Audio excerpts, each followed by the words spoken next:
que si Israël rentre à pied avec l'armée dans Gaza, Hezbollah rentre en guerre avec nous.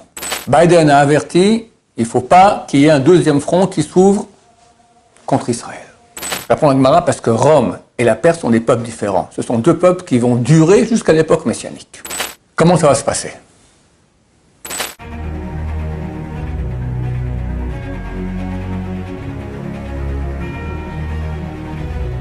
Ce jour dédié pour tous les disparus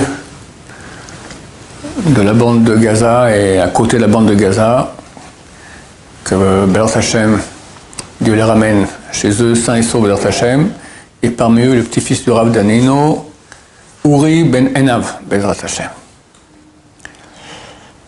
Dans mon dernier cours qui parle d'actualité, donc j'ai expliqué comment on rentrait dans les guerres de Gog Magog, pas l'aboutissement qui est l'union des peuples contre nous, contre Jérusalem, ça c'est la fin. Mais on va dire le pré-Gog Magog, d'accord, ce qui rentre, on appelle ça les guerres de Gog Magog. Il faut savoir que le Chafetz Chaim a dit qu'il y aura 3 guerres de Gog Magog. Il a dit la première, c'était la première guerre mondiale. Le Chafetz Chaim décide en 1933. Il dit bientôt il y aura une deuxième guerre par rapport à laquelle la première n'aurait été qu'un jeu d'enfant. Il y aura encore une troisième par rapport à laquelle la deuxième aurait été un jeu d'enfant. Les rabbanim, les rabbins qui ont ramené cela dans le Chafetz Chaim ont dit qu'ils voulaient parler d'une guerre spirituelle entre le mal et le bien. Notamment ici en Israël, où il y a eu une tentative de rendre le peuple juif un peuple goy, d'accord, non pratiquant, etc. Ben Gurion avait dit, à la création de l'État, dans 20 ans, il n'y aura plus aucun religieux ici dans ce pays. Mais le Chafetz Chaim n'a pas dit ça, c'est les rabbins qui ont dit ça en son nom. Lui, il a dit une troisième guerre. Alors, tranquillisez-vous, c'est pas forcé d'abord, ça veut que ce soit une guerre spirituelle. Et puis, peut-être qu'il s'agira d'une guerre entre les peuples. Parce que tel que je vais expliquer maintenant, moi je pense qu'on se trouve là bientôt face à une guerre mondiale. Pourquoi je dis cela ? J'ai cité aussi dans mon dernier cours ce verset-là, Bil'am, le plus grand prophète goy qui a eu de tous les temps, équivalent à Moshe Rabbeinu, mais en non-juif, dit au roi Balak, qui lui a loué ses services, il lui dit, voici ce qui se passera à la fin des temps. Et le dernier verset, c'est pas long, hein, c'est 2-3 versets, le dernier verset de cette prophétie, elle dit, Oy, malheur, Miryeh Misumuel, qui pourra survivre par rapport au décret que Dieu va placer. J'ai expliqué que d'après les commentateurs, il y a presque 2000 ans, Rabbi Eliezer Gadol, il s'agit de Ishmaël. Moi, j'ai expliqué qu'il s'agit d'Adolf Hitler, c'est la valeur numérique du mot Sumuel, ça c'est le dernier cours. Mais la suite est très intéressante. Vetzim, Miyad Kitim, et des flottes. Le Targum, la traduction de la Torah en araméen, faite il y a 2000 ans aussi, dit qu'il s'agit de flottes armées. Miyad Kitim viendront des îles éloignées. Ve'inu Ashur, et elles vont persécuter le pays d'Assyrie. Ashur, c'est l'Assyrie, pas la Syrie, mais l'Assyrie, d'accord, le pays d'Assyrie. Ve'inu Aver, et ils vont persécuter un pays qui s'appelle Aver. C'est qui ce Aver ? Rashi dit le peuple qui est Aver, qui est l'autre côté du fleuve. Le fleuve, quand on parle du fleuve, c'est l'Euphrate. L'autre côté de l'Euphrate, au nord de l'Euphrate, c'est l'Iran.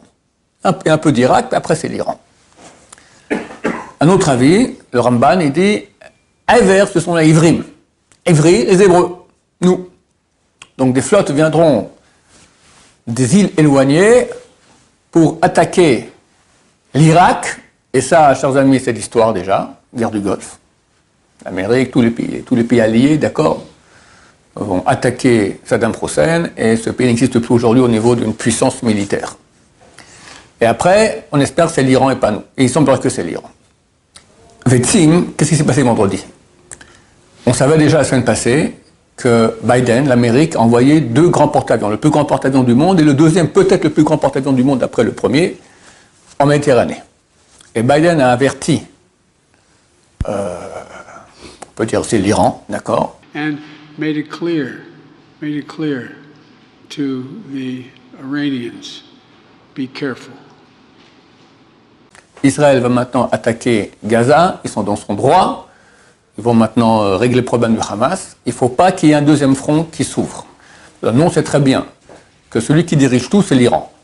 L'Iran dirige le Hamas, l'Iran dirige le djihad islamique et surtout dirige le Hezbollah, que nous appelons en hébreu et en arabe Hezbollah, les armées de Dieu, dirigées par Nasrallah, le vainqueur au nom de Dieu, au Liban, qui sont bien plus dangereux que les Gazaouis. Gaza, c'est pas 1% en puissance militaire que Hezbollah. Hezbollah, ils ont au moins 150 000 missiles. Ça fait 30-40 ans qu'ils cachent qu'ils ont des grottes, des bunkers pour tous ces missiles-là. Et s'ils attaquent avec ces missiles, Israël ne peut pas faire face. Même avec dôme de fer, même avec le nouveau laser anti-missile, on ne peut pas faire face à cela. Ça risque d'être terrible. Et il y a un accord entre Hezbollah et Gaza, que si Israël rentre à pied avec l'armée dans Gaza, Hezbollah rentre en guerre avec nous. Ça va se décider les jours à venir. Aujourd'hui peut-être, demain, c'est une histoire de pas longtemps. Biden a averti, il ne faut pas qu'il y ait un deuxième front qui s'ouvre contre Israël. Ça nous console beaucoup, parce que si l'Amérique, effectivement, va envoyer ses avions pour empêcher Hezbollah d'envoyer ses missiles, bon, nous, on a aussi nos avions à nous, mais on est trop peu par rapport à la puissance de feu de Hezbollah. Et vraisemblablement aussi, l'Iran va envoyer aussi ses missiles d'Iran. Ils ont beaucoup de missiles, ils ont beaucoup de drones, ils sont spécialistes là-dedans. Il ne faut pas avoir peur, parce qu'on a confiance en Dieu. Et si l'Amérique va nous aider dans cette mission-là contre ces deux ennemis, c'est énorme. Et je vais développer un peu. Ce qui m'a rendu très heureux vendredi, c'était un petit diouk, une petite précision dans le texte. Parce que le texte dit « Vetsim miyat Kittim », que des flottes armées viendront de Kittim, des îles éloignées, d'accord, des îles éloignées. Mais c'est au pluriel. Alors, il y a une grande île qui s'appelle l'Amérique. L'Amérique a envoyé 2 grands porte-avions. Mais c'est Miyad Kitty, d'accord, au singulier, pas Kittim. Alors, vendredi après-midi, on me dit que l'Angleterre aussi a envoyé un navire de guerre. Alors, Baruch Hashem, maintenant ça vient des îles, l'île d'Angleterre et l'île des États-Unis. Ils envoient leurs bateaux, ça correspond exactement au texte. Et on espère qu'ils vont attaquer l'Iran. Et là, je vais répéter aussi une Gemara. Il y a beaucoup de choses à dire là-dessus que j'ai dit durant toutes les dernières années. Comme dans mon dernier cours, je ne vais pas répéter cela. Nous pensons que le centre de Amalek, l'ennemi de Dieu et l'ennemi d'Israël le plus grave, nous pensons que c'est l'Iran. Parce que d'abord dans leur discours, dernièrement ils ont mis des affiches en Iran. D'ailleurs quelqu'un m'a fait la remarque. Ils ont fait Israël n'a que 400 secondes de survie. Pourquoi ils ont utilisé le chiffre 400 ? C'est intéressant que quelqu'un m'a écrit, parce que dans mon cours Germania, je parle de 400. D'accord ? 400, c'est les forces du mal, c'est Esav. Esav, c'est le grand-père de Amalek. Il vient avec 400 hommes pour anéantir Yaakov. En tout cas, ils ont des affiches. Dans aucun pays, on voit des affiches qui disent que Israël a plus que 400 minutes ou secondes à vivre. D'accord ? Ils ont une haine d'Israël terrible. Ils se battent pour leur bombe atomique alors que leur peuple crève de faim. Cette bombe atomique, elle est destinée à Israël, c'est clair, ils le disent, d'accord ? Dernièrement, lorsque on parle d'une paix avec les pays arabes, l'Arabie Saoudite, etc., alors l'Iran a dit, avec qui vous voulez faire la paix ? Israël, mais dans c'est fini là, ils vont disparaître. D'accord ? Pour eux, c'est évident. Et c'est Amalek. C'est écrit que tant qu'Amalek existe, le nom de Dieu ne peut pas être parfait. Ne peut pas être entier, il ne peut pas y avoir un dévoilement de Dieu. Et quand Mashiach vient, on veut un dévoilement de Dieu. Donc il faut qu'Amalek disparaisse. Maintenant, comment ça va se passer ? Il y a une Gemara très connue dans le traité Avodah Zarah, page 2, c'est écrit là-bas que Dieu à la fin des temps prend un Sefer Torah, et dit que tous ceux qui se sont occupés de la Torah, qui viennent prendre leur mérite, leur récompense. Tous les peuples de la terre s'agglutinent au secrétariat du bureau du bon Dieu, et on les fait rentrer. On fait rentrer en premier Rome. Rome, c'est l'Occident, l'Amérique, d'accord ? L'Amérique, c'est la Rome moderne, d'accord ? C'est l'aigle romaine, c'est le Sénat, comme vous avez, c'est la puissance romaine, c'est le monde occidental. Et on leur demandait qu'est-ce qu'ils avaient fait pour la Torah. Nous, on a fait normalement toute l'infrastructure logistique. On a fait des ponts, on a fait des marchés, la bourse, tout ça. C'est grâce à nous. Alors Dieu leur répond, Shotim Shebaolam, S-O-T, Sceau du monde. Vous n'avez pas fait ça pour Israël, pas pour la Torah, c'est ça pour vous. C'est vrai que ça a aidé Israël, mais le but c'était pas Israël, c'était pour vous. Raus, dehors. Après rentrent les Perses, l'Iran. Ils disent exactement le même discours. Dieu leur dit, même réponse, Sceau du monde, Shotim Shebaolam. Vous n'avez pas fait ça pour Israël, pour vous, dehors. Et tous les peuples rentrent et disent le même discours et tous la même réponse, dehors. Bon, à la fin, il leur donnera quand même un petit quelque chose. Vous faites une mitzvah, ils diront, nous, c'est un verset de la Torah. Alors on aurait fait, c'est pas équitable. Ok, je donne une mitzvah de Souka, et là-bas, vous allez voir comment ça se passait, ils vont faire une mitzvah de Souka, et ils vont rater aussi la mitzvah de Souka.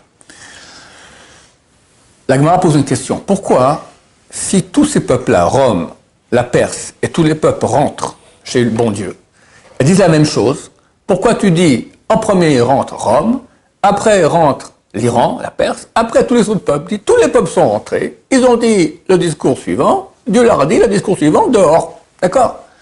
Répond la Gemara parce que Rome et la Perse sont des peuples différents. Ce sont deux peuples qui vont durer jusqu'à l'époque messianique. Ce sont des peuples phares. D'accord?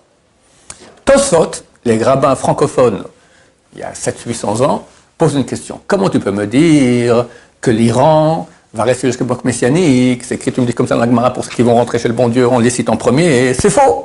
On a Gemara, dans le traité Yoma, page 10, qui dit « Atida para sepol bidei Romi » que dans le futur, la Perse, donc l'Iran, tombera dans les mains de Rome, de l'Occident. Il y aura une guerre entre les deux, et boum, ils vont perdre. Donc, s'ils vont perdre, on part encore dans l'histoire. Mashiach, c'est la fin de l'histoire. Il n'y a plus de guerre, c'est fini quand Mashiach vient. Donc c'est avant. Donc forcément, les Perses ne seront pas là quand Mashiach arrivera. Comment tu dis ici que ces deux peuples, Rome et la Perse, vont durer jusqu'à l'époque messianique? C'est faux. En tout cas, une contradiction avec une Gemara de traité Yoma, page 10. Répond Tosfot, ça sera juste avant que le Messie vienne.